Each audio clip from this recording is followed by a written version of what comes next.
c'est 8 heures pour arriver 9 heures. Que mon Dieu bénisse.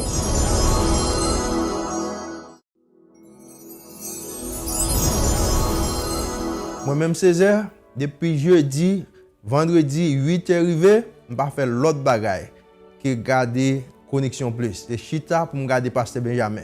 Connexion Plus. Êtes-vous un propriétaire d'entreprise qui fait partie de notre communauté haïtienne dynamique en Floride et dans les Caraïbes?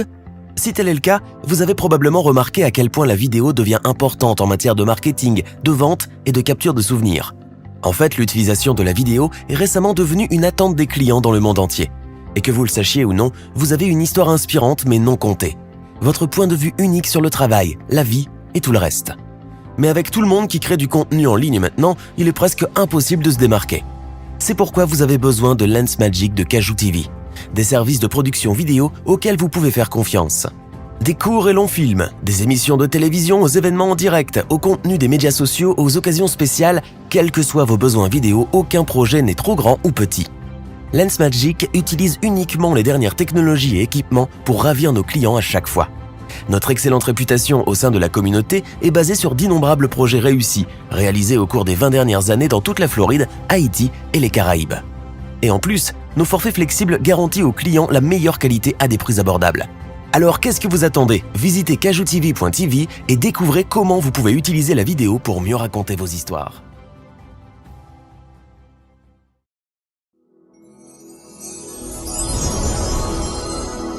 Non, moi, c'est Nicole Alexis. Moi, sorti de New York. Chaque jeudi, chaque vendredi à 8h, 9h, moi branché Connexion Plus. Connexion Plus, c'est moi-même, c'est vous-même, c'est lui-même, c'est nous tous.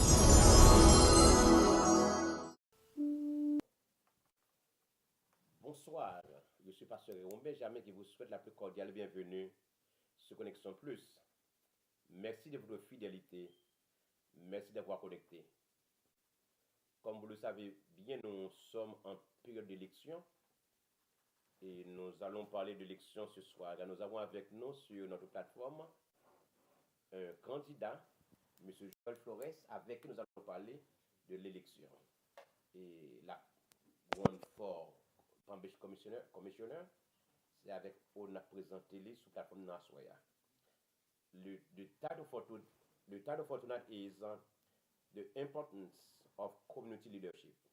The importance of community leadership.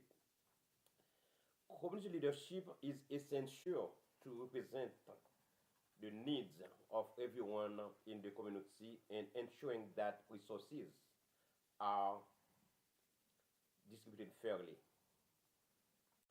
Forbes defines leadership as the skills or ability of someone or some individual to influence or to guide individuals, organization. This is why we have a Mr. Joel Flores, live in Connexion Plus tonight. He is running for Palm Beach Commissioner. He is a former mayor of Green Acres. And if you check the result can speak for themselves. He is a young leader. He is determined to bring the new blood, to bring change in our community. I'm honored to welcome Mr. Joel Flores in my platform tonight. Good morning, Mr. Flores. Welcome to Connexion Plus. A pleasure. Thank you so much. Absolutely. Absolutely. And I'm honored to have with me tonight Mr. Fladimir Celunice. He's the co-host for tonight. Good morning, good evening, Mr. Fladimir. Welcome to Connexion Plus, and thank you for being here. Thank you. Always happy to be here, and happy that we have Mr. Flores with us today too. Absolutely. Welcome, guys, to Connexion Plus. It's a pleasure to have you here, and we're going to speak on election. As I mentioned before, election of 2024 is the most important election in American history. We encourage everyone to go out to vote, to cast your vote, not only for the president, but for the community leader, like mayors, commissioners, state attorneys, governors, congressmen, congresswomen, those people are representing the community, represent me. Yes. They are my voice in my eyes. Mr. Fladimir, you have the floor. Well, Mr. Flores, I'm glad that you came to join us today. I want you to tell our viewers something about your background. You are the former mayor of Green Acres, correct? That's correct. So I want our viewers to know that. I want our viewers to understand that you're coming from a place of power and position, and you're going to be, I guess, leveraging that into the commissioner position. My first question to you is, could you tell us a little bit about your background and what motivated you to run for county commissioner and leave that, because you had to resign as mayor of Green Acres. So that's a huge step. So tell us about that. Sure. So I come from a very small island. I was born and raised in Puerto Rico. At the age of 11, I moved to Boston. My mom and my father divorced, and we have family in Boston. So we migrated to a brand new country, new weather, new everything. I didn't speak English. I had to learn English, just like a lot of immigrants into this country. And as I grew up, I learned a little bit about everything. I never thought I wanted to be in politics. My second year of college, the 9/11 towers came down, and that day changed my trajectory in life. I thought I wanted to be an architect. By that evening, I decided I wanted to join the military and protect my family and my country. So I joined the military. I did 15 years in the Army. Wow. In 2010, I decided, or I didn't decide, I got sent to Afghanistan where I did a tour. And after that tour, I decided to go into the reserves and finish out my time there. But I came back home to Palm Beach County, and I decided to invest back into my community. I've always been very involved with my children, whether it's been basketball, baseball, dance, soccer, whatever. I always thought it was great to give back to the community, and especially with our youth. And when I came back, I went and found a job at Palm Beach State. I became the director of continuing education. Cool. And through there, I started helping our youth, making sure that they had somebody that looked like them. A young Hispanic individual that went to college, who got his degrees, and I was able to be successful. So I think it's always important for our community to look and feel like us. Yeah. And through there, I ended up going to the Chamber of Commerce, where they had some interviews with some of the candidates that were running in 2016. And I realized as I compared their resumes to my resume, having a bachelor's degree, having a master's degree, having 3 kids in the school district, being involved in their lives, serving in the military, I said, wow, if they can do it, I can do it too. And when I looked across the landscape, I realized there was no Hispanic leaders as an elected official in any position in the county. And I decided to be the voice of my community. So I ran in Green Acres where I lived, and I was victorious. I actually went up against a sitting council member in Green Acres, and I was victorious because I was able to galvanize the people, and I had a lot of the support from some of the leaders across the county, and that sort of was my launching pad to becoming the voice in Green Acres. Green Acres is a very diverse community, probably close to 70% diverse. And then when you look where the workforce housing, so just like I was working, making sure that my kids went to their sports. I was grinding, I was hustling every single day. And when you're mayor, that's not a full-time job. So basically I had 2 jobs. I was working full-time, I was being the mayor, and I was being a father, which is, to me, it's paramount and number 1 in that priority list. And 8 years later, the community asked me to run for this county commission seat after we created the first Hispanic district. And I owe a lot of thanks to Commissioner Mark Bernard, who had the foresight to help me create this district in 21, after we saw that the Hispanic community has grown to 24% of the community, which is 1 out of every 4.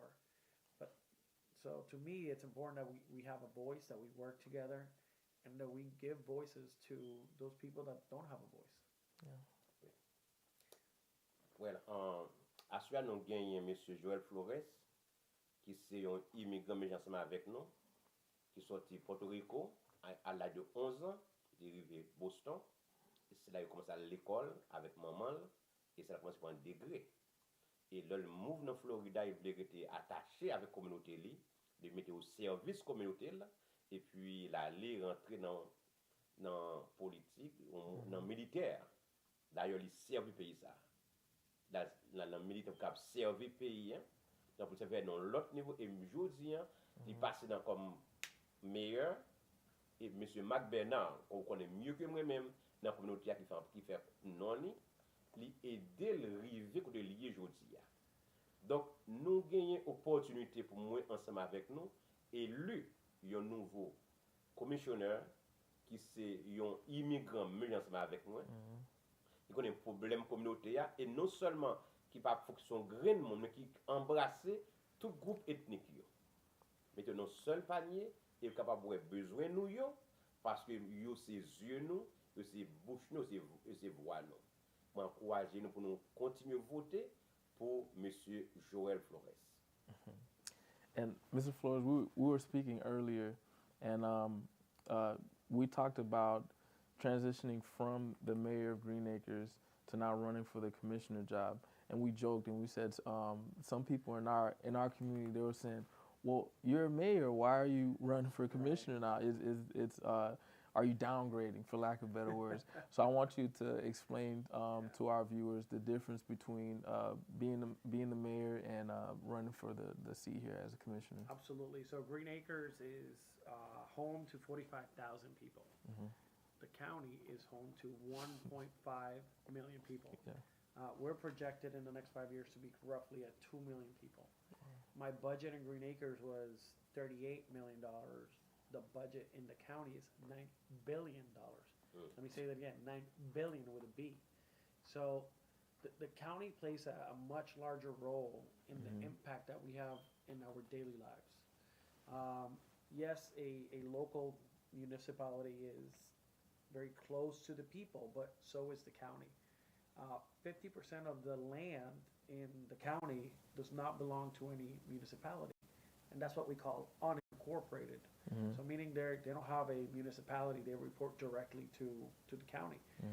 So technically the largest municipality in the county is the county. And we have 7 commissioners, which are divided into districts. And the one I'm running for is District 3, which becomes what I consider the heart of the workforce in the county, which is from the turnpike to the train tracks, from Lantana to Southern. And that's where we see a lot of the affordable homes in the county. And to me, that's why I'm running. It's because I had a tremendous impact as the mayor, but I feel like I can have a far greater reach in the county and make sure that we advocate for those people that aren't being heard and that are feeling the squeeze right now with the price and cost of living. And in your capacity as commissioner, how will you be able to kind of, I guess, combat some of those issues that we're having? Absolutely. So one of the main issues that I see every day that I'm out talking to people is the rising cost of housing.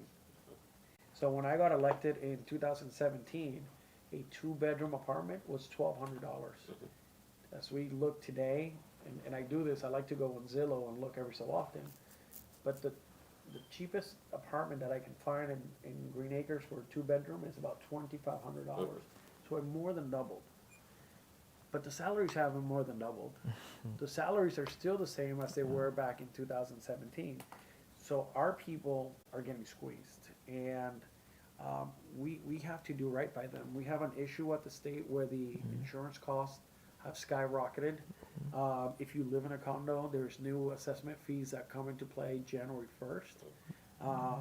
So our people continue to take the brunt of it, but yet there's no relief. The jobs aren't paying more, and what's happening is a lot of our workforce have had to move.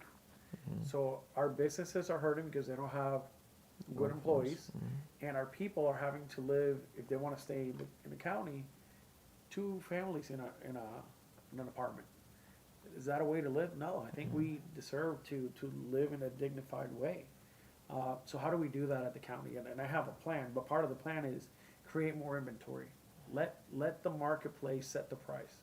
But when there's not enough places for people to move into, the person renting the unit can set whatever price that they want because there's no competition. So we need more inventory in line immediately. We can look at reducing our taxes, what we call the millage. I think that the county grew almost by $2 billion this past year. We could have had an opportunity to reduce the millage rate, and the commission did not do that. We have to get creative on how we create more housing. Part of what I consider is redevelopment, taking old blighted plazas that have highly underutilized vacancy rates, and then we take those down, we build something newer, fresher, we revitalize a neighborhood, we create mixed use, what I consider shopping, restaurants, coffee shops, dry cleaners, essential services that we all need, and then we have living above. So I think we have to really think about this the right way, and how do we do that. Part of the solution is not having to build out west, where we have to invest a lot more into infrastructure, where we can invest into the current neighborhoods. So that's part of my plan, is reinvest and revitalize our neighborhoods, make sure that we have more inventory, and we can, the immediate impact is by lowering our taxes. Bien. Monsieur Joël gagne un objectif qui fait que l'équité production meilleure of Greenacres pour l'aller au run for commissioner. Parce qu'il voulait servir la communauté là dans l'autre niveau, côté que as a commission mais pas arriver à cette possibilité. Premier problème il touché sur le problème caille. Le prix caille sorti de $1,200 à $2,400 et plus que doublé. Et le comparer prix caille par rapport à quoi touché, il voit que il pas fait prix caille a augmenté et puis prix qu'on touche il va augmenter. Donc il dit meilleur moyen pour aider nous faire ça, c'est augmenter l'inventory, n'est-ce pas, qui pour aider nous gagner plus moyens, plus caille priorité en termes d'économie. Lorsque vous gagnez de mandat qui plus qui offre un flat qui crée ça l'inflation dans ça. Puisque il y a plus qui vient plus dans la communauté, il y a un prix après la augmenter. Qui rôle commissionnaire c'est faire en sorte que il y ait plus caille qui est disponible pour tout pour gagner réduit prix caille et réduire aussi taxe dans la communauté.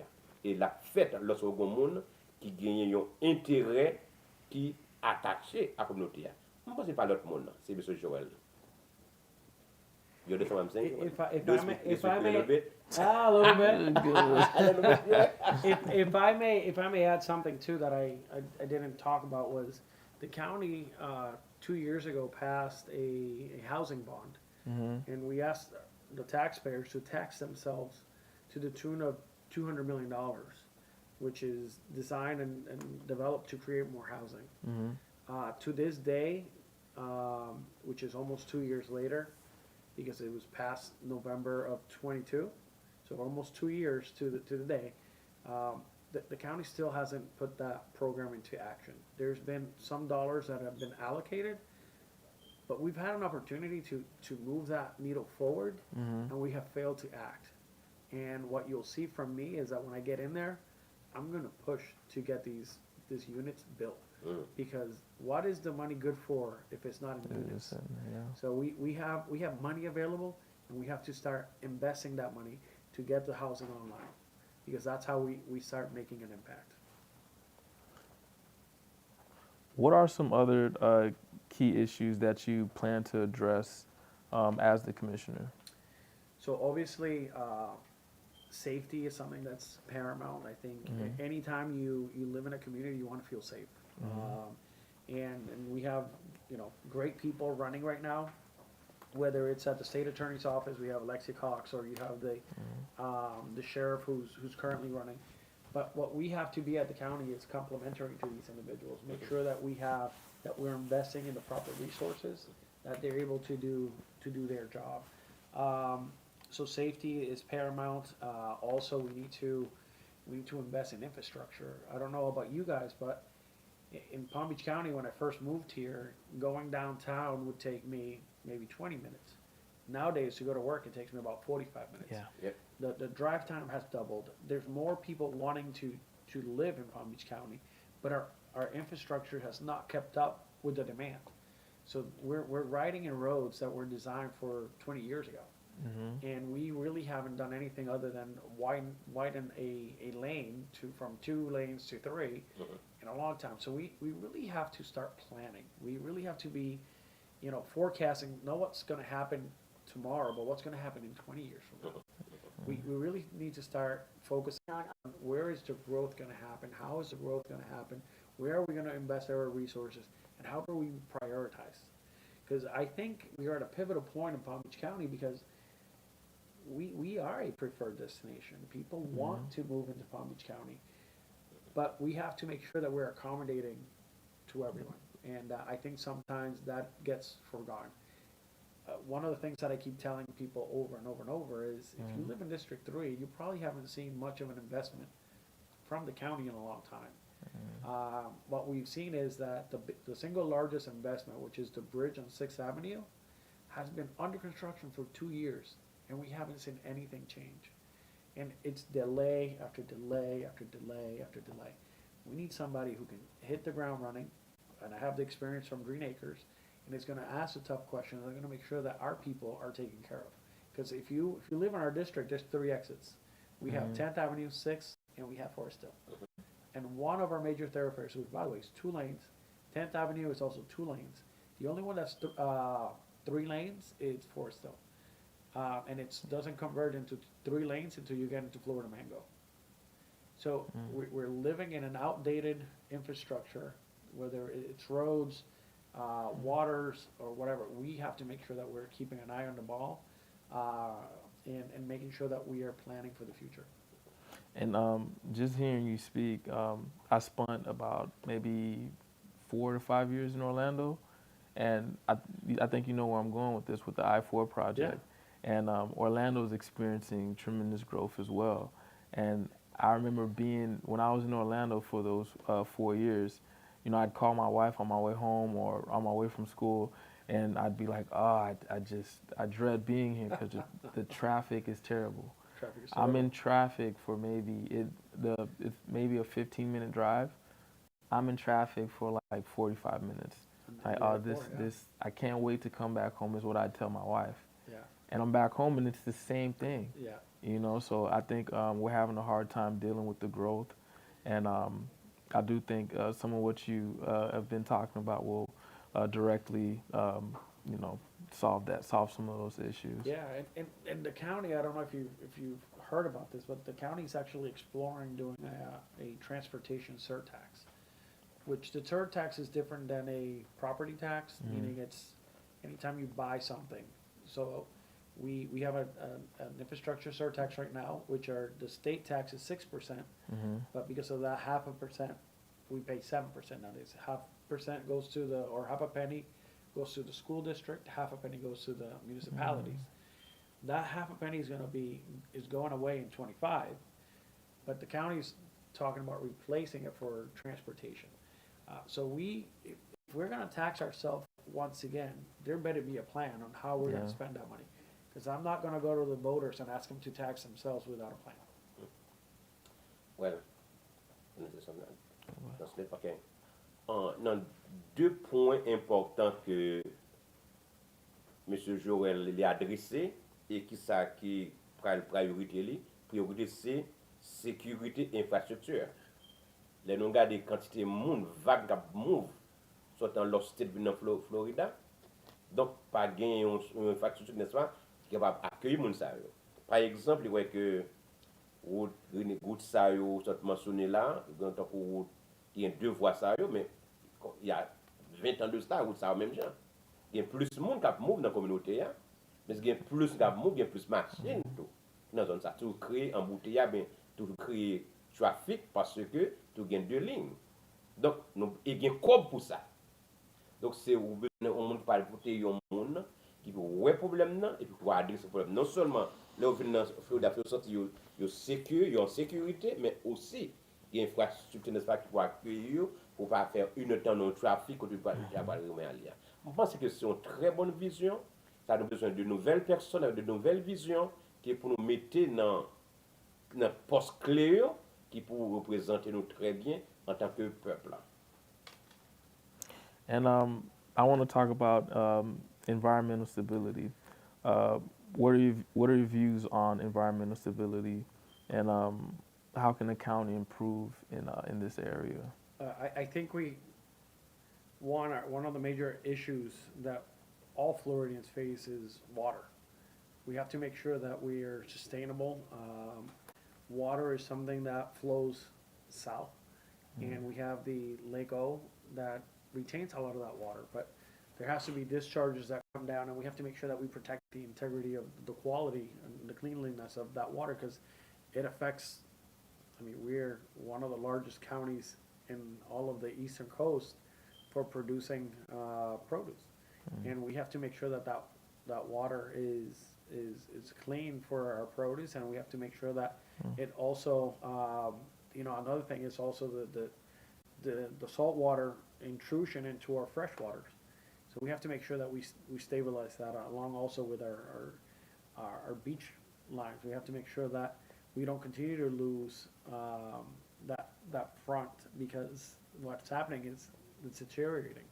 And we're seeing that a lot happening in Miami, and we're not paying enough attention to that here in the county. We need to provide more resources into that. There are full departments in Miami-Dade where in the county we only have one person managing all this. Now, do I think we're doing enough? Not when you have one person. We need people that are keeping an eye on our shorelines, making sure that the saltwater intrusion into our fresh water doesn't continue to grow, and we have to make sure that water flow from the north of Florida, how it comes down, that it's managed in a healthy way. I know that the county has invested into retention areas, but we need to do more. We need to learn how to manage. We need to make sure that we're forecasting what's happening, and we need to revitalize our beach fronts. Then on top of that, then we have the green areas out west, and do we protect them? I mean, we have the preserves, that was money that we set aside to protect these green areas, and I think we're in a conflict, whether do we continue to build out west, or do we stop, and do we respect our green areas?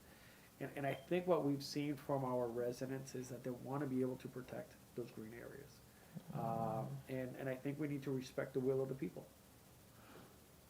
I think I'm a local kid. I think I say that a lot. I've been here all my life, and when you talk about moving out west, I think anyone now, if you just go out west, go past the turnpike, you'll see these new developments being built, and I never thought of that, of it being an issue, of it taken away from some of that land. And if you go out there, you'll see what we have out there. It's mainly designated for agriculture. Correct. It's from what I know. So we're taking from that, is what you're saying.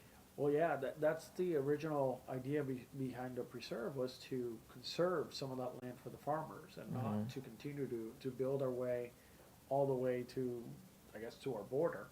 But what we've seen is we've expanded it. The furthest west you went at one point was military, and then it was Jog, and then it was, Hagen Ranch, and then we're all the way down to 441 now. Yeah. And so do we go even west of 441?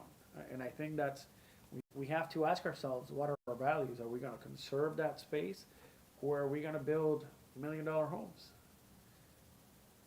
My people can't afford $1 million homes. I need workforce housing. That's my priority, and I don't need to be building or investing more money into new infrastructure. I want to redevelop my neighborhoods, my areas, because I think that's where, and I think we may have a tremendous impact in the current infrastructure that we have without touching our green spaces.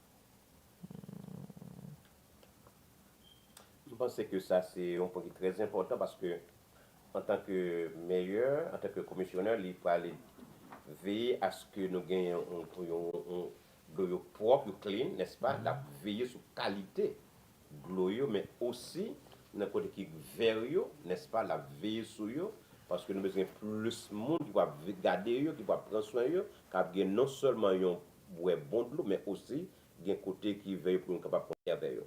Concernant la structure construction, j'en ai vers l'ouest, nous devons la protéger, les gens qui ont l'agriculture, mais aussi, tant que gros maintien pas y faire dur, la PC penser à l'autre monde qui dans middle class qui pas y faire gros caillou pour capable bien capable effort capable aider. So I kind of want to shift gears here. Everything you've said so far I'm on board. You're selling it. So I want to shift gears to community engagement. How will you ensure that the voices from the community will be heard in local government?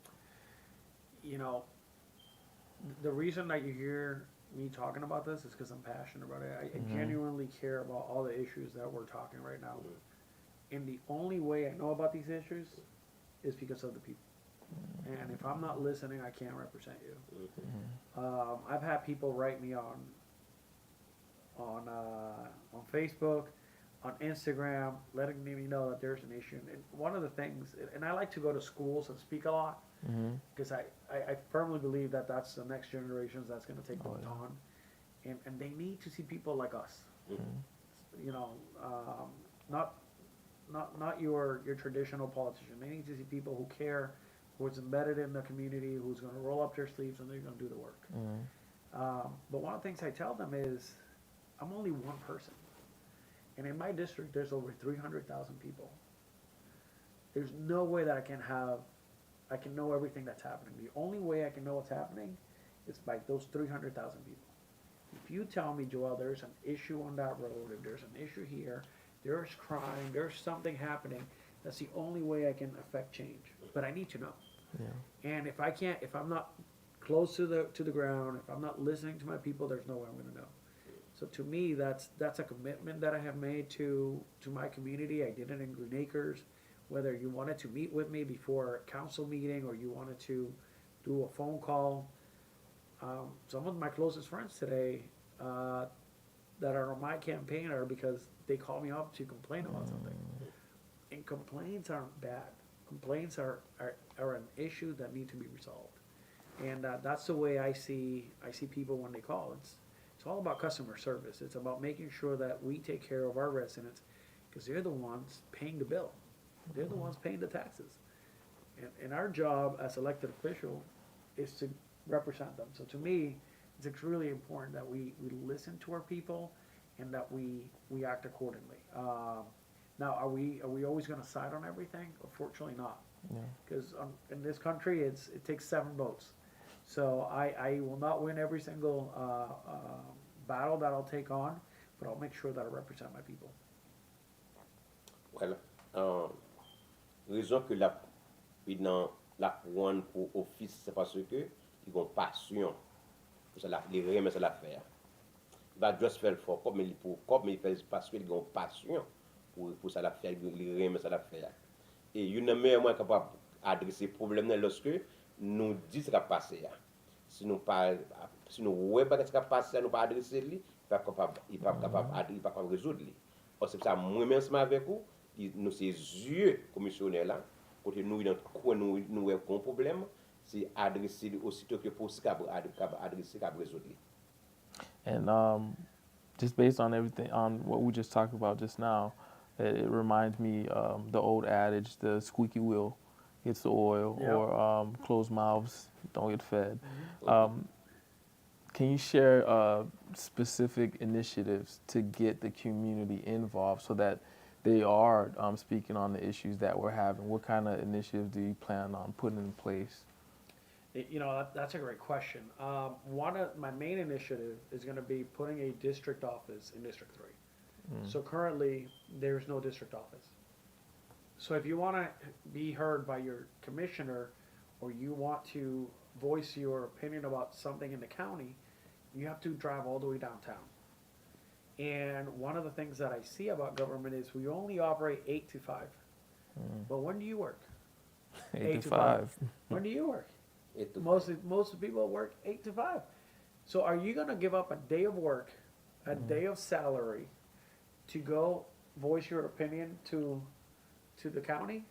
No. So what we need to do is, one, have a district office in our backyard, and two, have evening hours where people can go voice their opinion during the times that they're off. So maybe having my office open one Saturday every month, having one evening where they can go and voice their opinion after 5 o'clock. So I think that's one of the initiatives that it's number one in my agenda. That's I cool. think also for me is explaining government to my community. And my community comes from 27 different countries, 27 different governments. They don't understand our politics. So to me, it's important that we explain to them how the politics here work. Make sure that they understand there's public hearings and public forums where if they don't agree with something, guess what? You can go up there and you can let them know. And you can voice your opinion. So I think that's part of the process, is to advocate, teach people how to advocate for themselves, and give them a space where they can actually connect with you on their time, not on government time. Wow. Je pense que ça sont très très bons points. Yeah. Et ça sont nouveaux qui viennent dans la communauté. Et seul moyen pour nous communiquer avec le commissionnaire national dans downtown, mais Monsieur Joël dit que l'a créé un district dans l'office là, un office district là pour prendre doléances. Ça est important. Parce que pour la créer plus close, plus près de la population, il faut qu'on district pour aller ensemble avec lui pour prendre doléances. Numéro 1, numéro 2, il dit que officier travaille de 8h à 5h. C'est qu'à passer après 5 heures. Donc, ça, c'est un gros problème lié. Il dit que il a fait en sorte que pour gagner des heures après 5 heures, si on est capable de dresser pour adresser ce problème. Et le district a une rencontre, même si une fois par mois, qui attendait besoin de gens qui sont dans la communauté. Ça, parce que il y a un moyen capable de rester plus près de la communauté. Parce que nous gagnons 27 populations. 27 populations qui ont des différents besoins. Parce que vous représentez au niveau county-wide, au niveau state-wide, mais au niveau fédéral-wide. Dans nos fédéraux. Ça veut dire que c'est un problème qui n'est pas résolu au niveau county, la pour au niveau state là. From state to the federal. Right? Right. So I want to talk about public services. What improvements would you advocate for in public services, like transportation, education, and healthcare? Wow, those are 3 key topics. I'll start with education because I feel that's sort of the lowest hanging fruit. I'm a big fan of education. I think that's the way that I have been able to get out of poverty, and how my mom got out of poverty. Although as a teacher, she doesn't make too much, but she had a profession. My mom's a smart woman. She had at one point got her doctorate. That's cool. And I'm a firm believer in educating yourself, and that's how you grow. Now, education can look very different for someone, because for you and I, we went to college. But someone else could be, educated in the trades, and that could be a very, great career where you make 6 digits. I know electricians that make well over $250,000 a year. So education looks very different for everyone. I'm not, while I agree and love the college experience and what it teaches you and the values that it instills in you, I don't think that's the only route. Yeah. But I think we need to do better by all standards. One, we need to take care of our teachers. We need to take care of our workers. We need to make sure that our kids are getting the best education. And we're seeing a lot of, scary situations at the schools. One of the things that I'm hearing right now is that we don't have enough teachers. So kids are going to class and there's not a teacher there. because they can't field enough teachers and not enough substitutes. So we need to do better. Part of the reason that they can't get enough teachers is they can't afford to live here. So they go and recruit out to Texas, Georgia, Puerto Rico, different parts of the country. And then when they get here and they start looking for an apartment and they start doing the math and they realize, hold on, my paycheck is not going to be enough for her. So that's part of the issue. So we need to really help our school district make sure that we have great talent of teachers teaching our youth. The next item was health. We have the healthcare district in the county, and I don't think we are investing nearly enough of what we should. We have a mental health issue as a society as a whole, not just a Palm Beach County or a Florida problem. We keep hearing of things that are occurring, whether it's school shootings or people committing suicide or whatever it is. There is a lot happening in this world. Nowadays, we're all connected with our technology, and there's cyberbullying, and there's bullying at school. We need to do better. We need to invest in resources to help people get the help that they need. And if they need medication, we should have a program where they're able to get that medication. I know in the county there's been talked about a homeless issue, and being homeless does not necessarily mean that you're out there because you want to, but sometimes there's, whether you have substance addiction problems or you have mental health problems, you can't get over that if you don't have access to quality care. And I think that's what the county has to invest into, having a healthcare district that helps everyone, including those that are mental disabilities. And then the third item was Transportation. transportation. So we have a great program, Palm Tran, which is serving the needs. However, when the bus comes every hour to pick you up, guess what happens here in Florida almost every afternoon? Rain. It rains almost every day, and half of those bus stops don't have a cover on them. So if you have to go to work and you get soaked, or you miss the bus, you're not gonna want to go to work. So we need to do better. We need to make sure that we improve the infrastructure of public transportation, that we invest into a robust, quicker program. And guess what? Some of these buses aren't fully utilized. So we need these massive buses. Maybe we invest in smaller buses that are running in a quicker interval. But I think I mean, today we're all used to Uber. We need to think of different ways of providing what the public needs. The city of West Palm has a neat little program where if you live in the city, you download this app and you can... little carts. Yeah, the little carts come pick you up and they drop you off. It's so highly utilized that they're investing more resources into that program. And it also helps reduce the amount of cars and traffic that's on the road.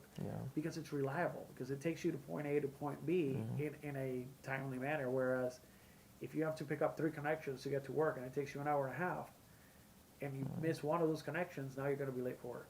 So we need to do better by our community.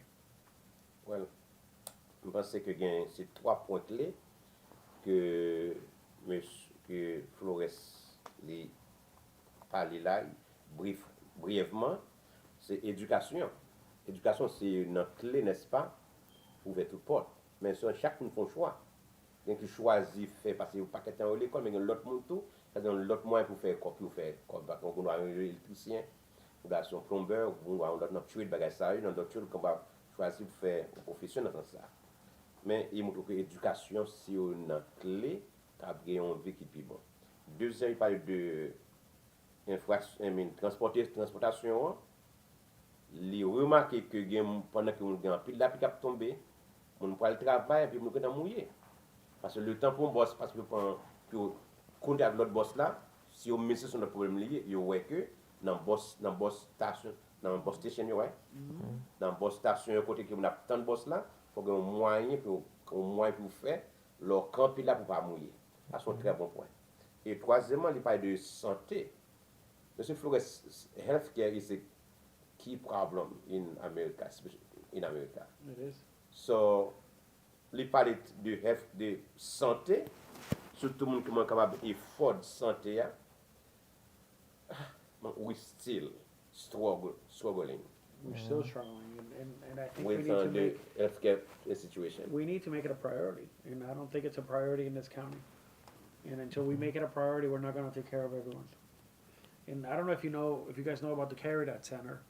Caridad Center is, I believe, on Boynton Beach Boulevard out west, and they serve a lot of the underserved community, and they do it for free because doctors volunteers their time and their resources to go there.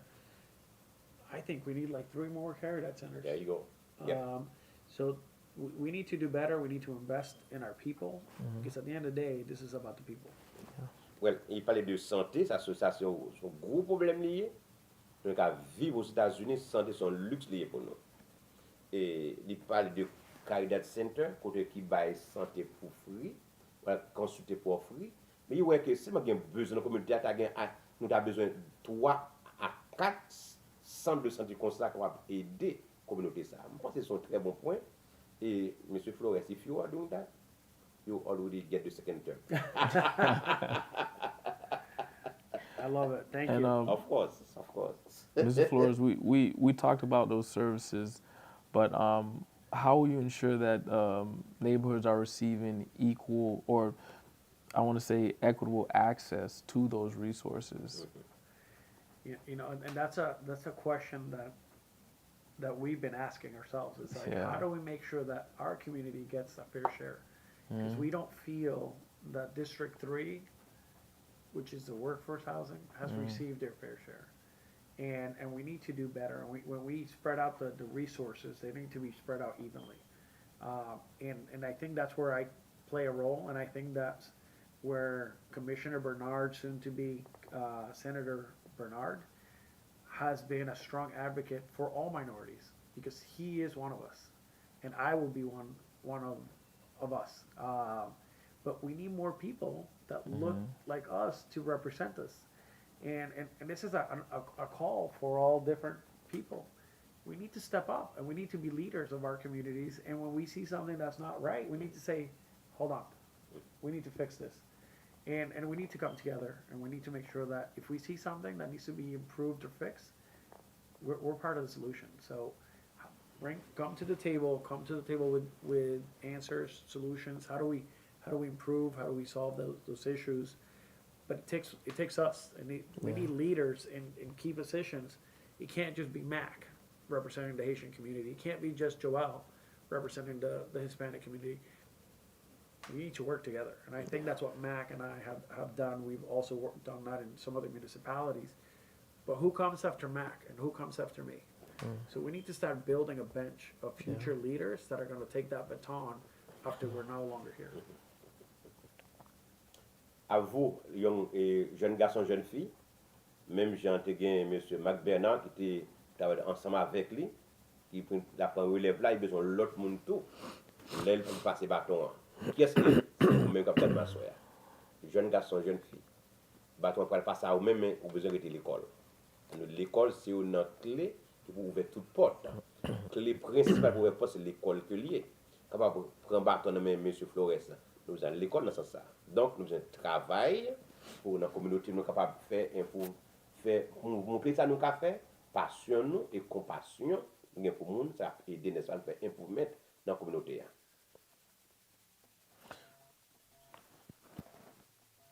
So, Mr. Flores, I know you talked about creating a local office and extending hours and even extending hours into the weekend, just so we can have that, I guess, so the people have their voices heard. I think in a sense too, it creates accountability and transparency. What other measures will you take to promote transparency, accountability in county government? I think we need more transparency. I firmly believe that. I think sometimes the way that, and by the way, in Florida we have the Sunshine Law, which it tells us that anything that's government related, it's public knowledge, and that is we got to learn how to navigate that system. And if we feel like something is a little off, we can always request public records requests. And I try to teach people about the system. Yeah. And a lot of people don't understand what sunshine is. One of the things that sunshine law prevents is corruption in government. The idea that if we are 7 commissioners, we can't get together in the back room and have private meetings without the public knowledge. So we have to, when the 7 of us come together, we have to do it in a public forum, and we hash out all of our ideas there in front of the public, so that if the public has a question, concerns, they can air that out. So we have to, our community has to learn how to navigate the system, but we can do better too. One of the things that there is a business of equal opportunity at the county, which basically this program was created to make sure that minority-owned businesses are also given a fair share of the pie of business coming out of the county. So, but one of the things that I see is, and I'll go back to this, and this is something that you'll hear me preach about, government works 8 to 5. Yeah. And if you're a small business owner, what are you going to do 8 to 5? You're going to mind your business, because that's what's going to pay the employees. That's what's going to pay the tax roll. That's good. That, you know, you can't lose those hours during the day to go sit into an office, wait your turn, and wait to be serviced. So we need to make sure that our government services our community, and we have to be more transparent about how we do it, when we do it, and the people that we're serving. So I think there's a lot more work that we have to do, but you have to have someone who's going to go in there and ask these questions. Why is it that we're offering small business opportunities during 8 to 5 hours? Shouldn't we be doing this in the evening? Shouldn't we be opening these doors for them on a Saturday when they're actually off and they can focus on getting this certification rather than on the work that they have to do? So I think we have to do better. I think it's about educating our people and making sure that we hold ourselves to a higher standard. Je pense que ça c'est un très bon point, côté que en pile fois que nous n'avons pas accès à services pour nous naviguer dans le système. Et nous avons pas mettre pour nous enseigner comment pour nous naviguer dans le système, capable d'adresser ses besoins, capable de résoudre avec beaucoup plus d'efficacité. And I do want to touch on your future vision, because everything that we're talking about right now is things that you want to set in place immediately. And I know that these things will work together to create a different future. Right. So I do want to talk about how do you vision Palm Beach County in the next 5 to 10 years with your leadership? I think we have to be real about what's going to happen in the next 5 to 10 years. I think we're going to see significant growth. I think we're going to continue to see the expansion of people moving into the county. We are a desired destination. Yeah. What I see is more jobs coming into the county, because in order to be able to have people live here, you have to have jobs. So we need a robust economy. So we need more jobs, and jobs closer to where people live. We have to make sure that we take care of our infrastructure. So there's major improvements that need to be done, and we also need to protect our water. The one thing that we need is water. Without water, if we don't protect it, we don't have anything in this county. So protecting our waterways is key. Okay. Yeah, my apologies. Yeah, you go.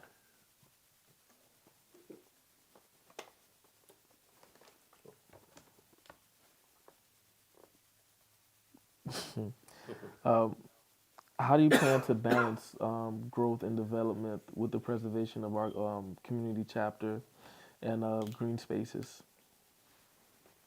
I mean, green spaces. My apologies. Oh my God. Green spaces are key for our farmers. The single largest industry that we have in this county is farming, and I don't think people realize that, because once you go past 441 out west to Belglades, Clewiston, and those, we have a major farming sector out there. I know primarily is sugar, but we grow corn, we grow rice, we grow peppers. We have a very robust farming economy. And then the second largest economy that we have here is tourism. But part of what's attractive about Palm Beach County is our green space, and that's our beaches, those are our parks, those are the preserves that we have.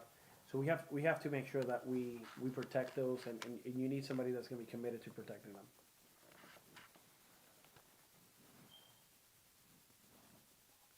Bien.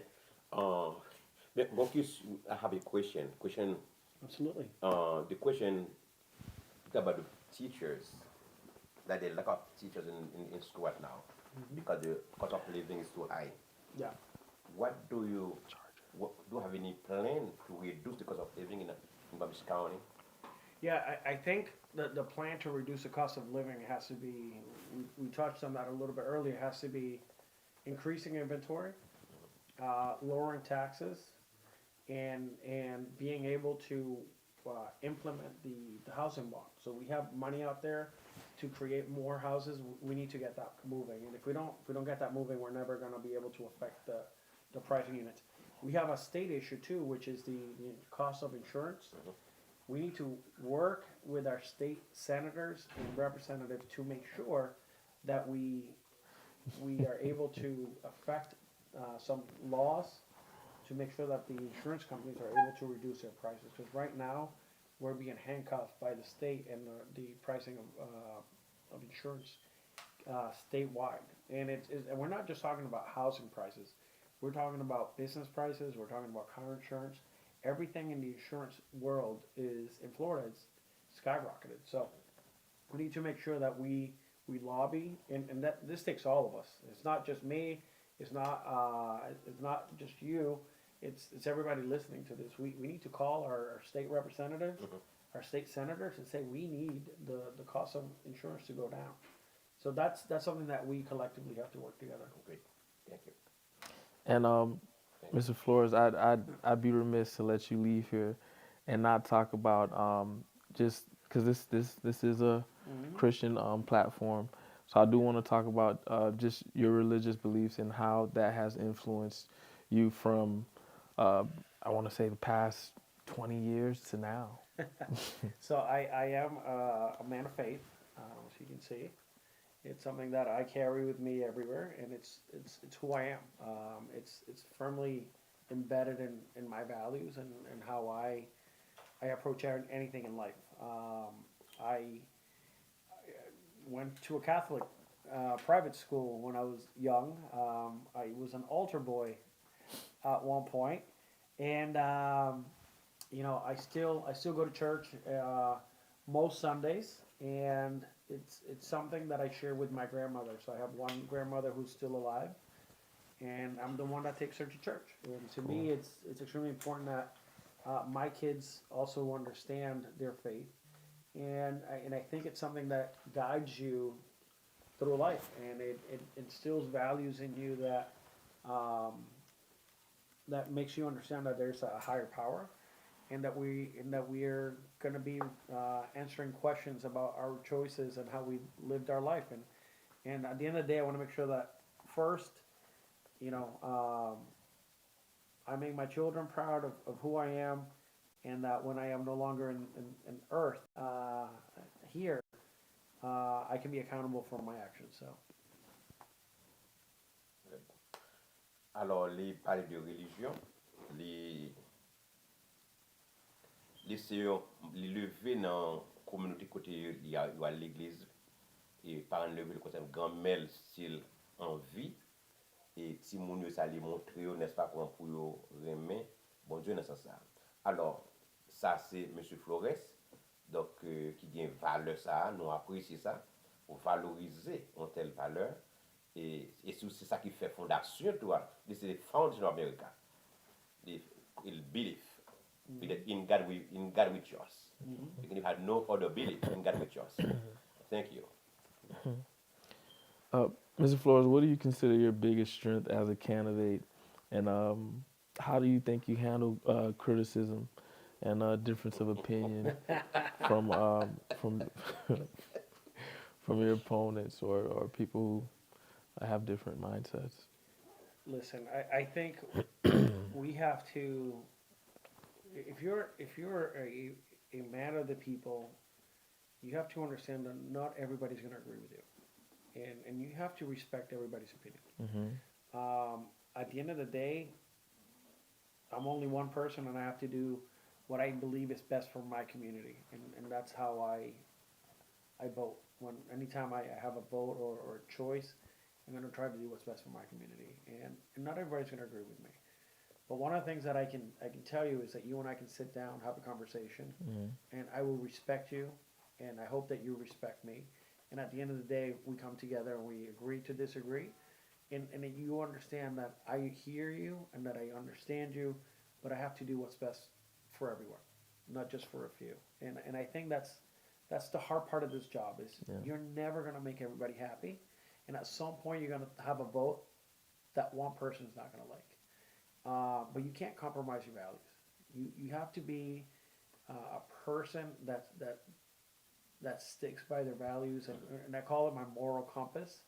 And I can go to bed resting and knowing that I did what I had to do for my community. You can't try to please anybody, and that's a reality. I mean, 3,000 residents. I'm pretty sure not all of them are going to agree with all of my decisions. And as far as my opponent, I feel like he's a good person. Unfortunately, he hasn't lived in this district. He's someone from Boca. Boca and Green Acres are two very different places, and I'm a man of the people. I've served this country.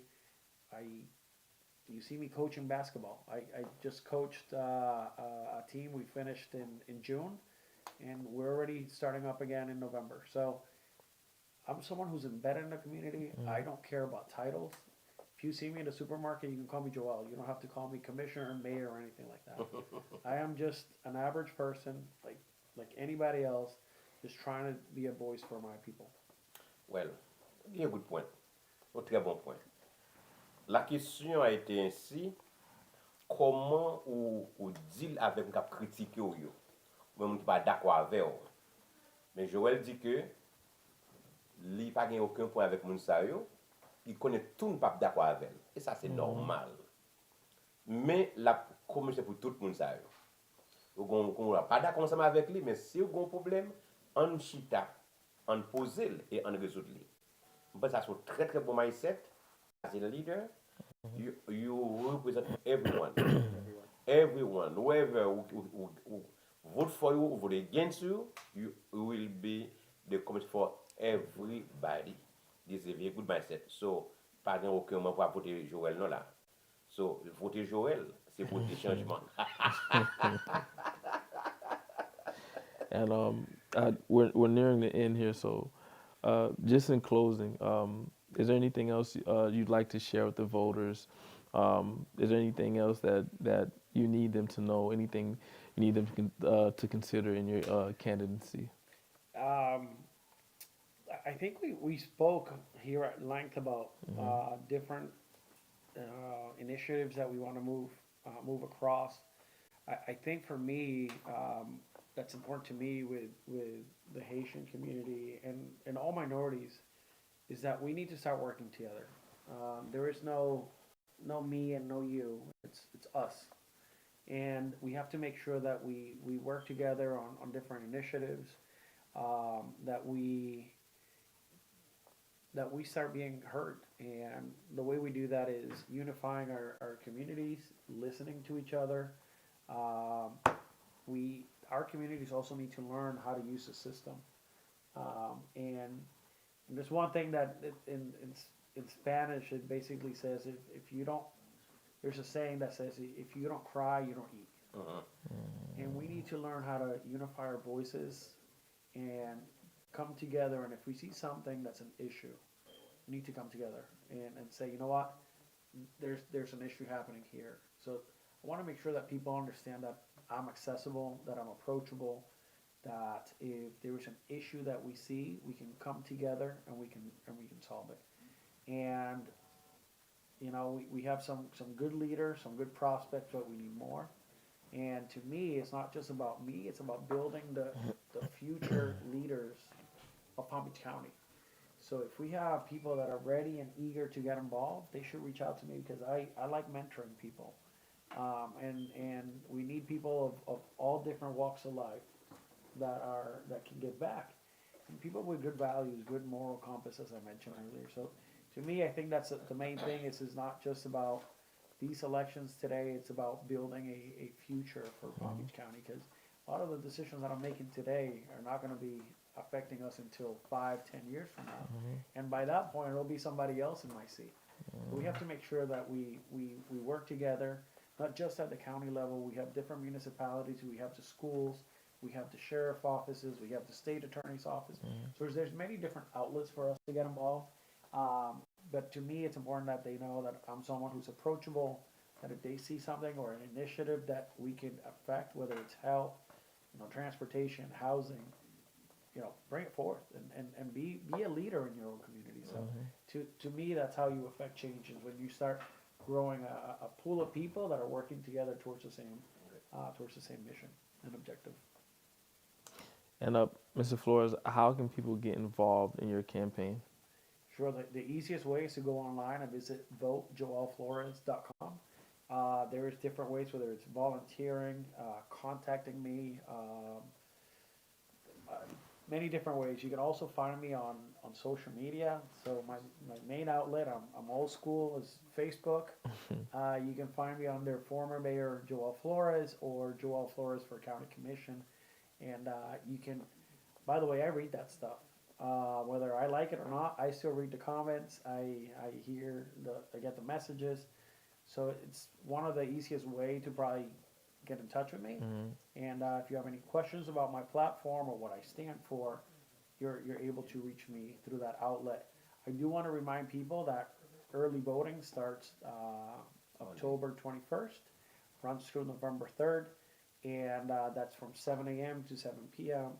And then election day is November 5th. And then if you have your vote by mail ballot already at home, you can mail that in or turn it in by November 5th. And that's the easiest way to help any candidate and to affect change in local politics, because local politics, like county or municipality, we affect your everyday life, whether it's picking up your trash, whether it's traffic, whether it's the affordable homes, taxes. So we have a major impact. Sometimes we get stuck on national politics, and a lot of the stuff that they do at the national level doesn't affect us one bit, but we focus so much on that. Not that it doesn't, but the most interaction or the most effect that you're going to have your local on your life is going to be local level politics. So, Mr. Flores, it was great having you. I'm gonna let Pastor wrap us up. Thank you once again for being here, Mr. Flores. Thank you, Mr. Vlad, for being a great co-host for tonight. And thank you, Mr. Joel. Hey, Pastor, Congratulations. Thank you, Mr. Vlad. And we look forward to voting Mr. Flores on November 5th. But, however, the early voting starts next Monday from 7 a.m. to 7 p.m. There are different ways you can cast your vote. You can mail your vote, or you can go to vote early, or you can vote on November 5th. But if I was you, I will go to the early voting. That's the best way. Do not miss out that election. Once again, the elections of 2024, it is the most important elections in our history. If you miss it, you will pay for that, and you will regret. Once again, I so encourage each and every one of you to go to and vote, and especially do not focus only on the general election, on presidential, but also the local leaders. They are your voice, your eyes, and they represent your daily living. Thank you once again for being here. My pleasure. Merci pour ton regarder on est d'assoya.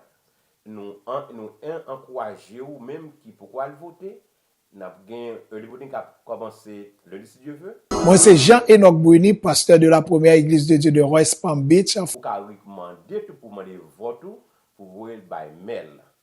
Pas tant 5 novembre, nous avons un gros link pour aller voter. My church, my pastor, put the church available. Those who have no cause, my church, my pastor, Pastor Grégoire St. Louis, invite everyone in the community. Come, the cause will be available to drop you off to the station to vote. Do not miss anything. Please, once again, the church is located is 4735 on West Lantana Road. Do not, if you need help, just call us on 561-945-5858 and we will make an appointment for you to go to pick you up and drop you off. Do not miss this opportunity. Once again, go to vote. And a great commissioner is someone who have a vision. A good commissioner is one who takes the vision to translate into action. We could talk, but we need to take action. And we see in Joel Flores a great leader. He determines to represent you and I, to work on our behalf. This is why I encourage you to go to vote for Joel Flores. And as a matter of fact, KONEKSYON Plus endorses Mr. Flores. And congratulations. Thank you so much. Absolutely. Avec nous dire un grand merci à nos techniciens qui font un travail extraordinaire à Soya, malgré les problèmes techniques, mais Moi, c'est Jean-Enoch Bruni, pasteur de la première église de Dieu de il y a une chose à Soya. Un grand merci à M. Bobby Joliver, l'ingénieur Bobby Joliver, merci à vous. Merci à M. Samuelus, n'est-ce pas? L'ingénieur Samuelus, n'est-ce pas? Pour un travail extraordinaire. Un grand merci, n'est-ce pas, à M. notre avocat et Fladimir Celunice, n'est-ce pas? Un grand merci. Vous faites un gros travail. Et merci encore une fois, M. Joël. Tu as dit sa communauté noire. Je suis curieux, Joël. Après, tu as dit que mais ça a gagné un plan. Et ça, c'est le rôle là. On connexion plus pour venir mener l'idée au bas. Pour dire, mais ça a gagné un agenda, ça a gagné un macoute. Et si vous n'avez pas accompli, il y a tourné là pour dire non, pas voter encore.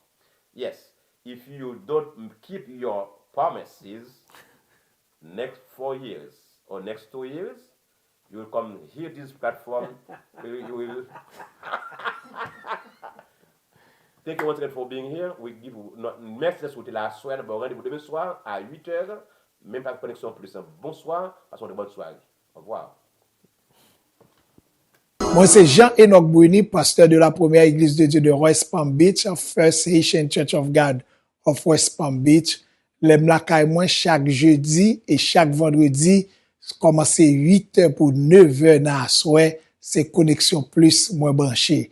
Moi recommander fortement pour capable brancher tout Connexion Plus avec pasteur Benjamin chaque jeudi et chaque vendredi, sorti 8h pour arriver 9h. Que mon Dieu bénisse. Moi-même, Césaire, depuis jeudi, vendredi, 8h arrivé, je vais faire l'autre bagaille que garder Connexion Plus. C'est chita pour me garder Pasteur Benjamin. Connexion Plus. Êtes-vous un propriétaire d'entreprise qui fait partie de notre communauté haïtienne dynamique en Floride et dans les Caraïbes? Si tel est le cas, vous avez probablement remarqué à quel point la vidéo devient importante en matière de marketing, de vente et de capture de souvenirs. En fait, l'utilisation de la vidéo est récemment devenue une attente des clients dans le monde entier. Et que vous le sachiez ou non, vous avez une histoire inspirante mais non contée. Votre point de vue unique sur le travail, la vie et tout le reste. Mais avec tout le monde qui crée du contenu en ligne maintenant, il est presque impossible de se démarquer. C'est pourquoi vous avez besoin de Lens Magic de Cajou TV, des services de production vidéo auxquels vous pouvez faire confiance. Des courts et longs films, des émissions de télévision aux événements en direct, au contenu des médias sociaux, aux occasions spéciales, quels que soient vos besoins vidéo, aucun projet n'est trop grand ou petit.